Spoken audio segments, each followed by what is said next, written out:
August 20 ആഗോള സഭയിൽ വിശുദ്ധ ബെർണാഡ് പുണ്യവാളൻ്റെ തിരുനാളാണ്.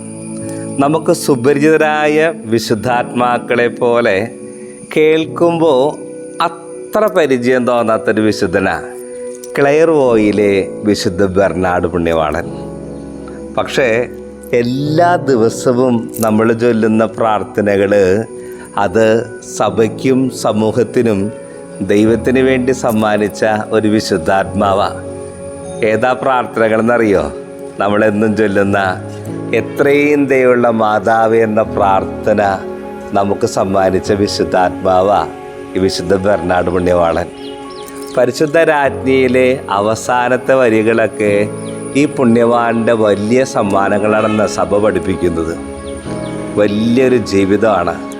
നിഷ്കളങ്കമായി ജീവിക്കാനും തനിക്ക് ലഭിക്കുന്നതൊക്കെ ചെറുപ്പം മുതലേ പാവപ്പെട്ടവർക്ക് കൊടുക്കാൻ മനസ്സ് കാണിച്ച ഈശോയുടെ വലിയ മനസ്സിൻ്റെ ഉടമസ്ഥനാണ് ഈ വിശുദ്ധ ബെർണാഡ് പുണ്യവാളൻ.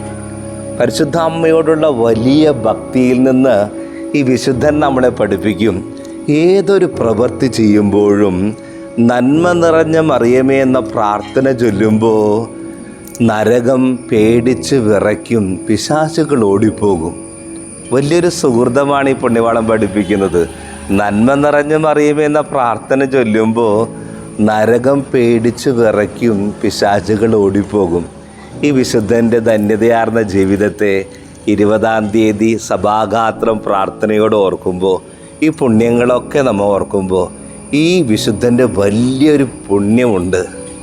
മധുരകരമായി ആളുകളോട് സംസാരിക്കും. മധുരകരമായിരുന്നു ഈ വിശുദ്ധൻ്റെ പ്രസംഗങ്ങൾ. അതുകൊണ്ട് സഭയും ആളുകളുമൊക്കെ ആ കാലഘട്ടത്തിൽ കൊടുത്ത വലിയ വിശേഷണമുണ്ട്, മധുവർത്തകനായ വേദപാരംഗതൻ.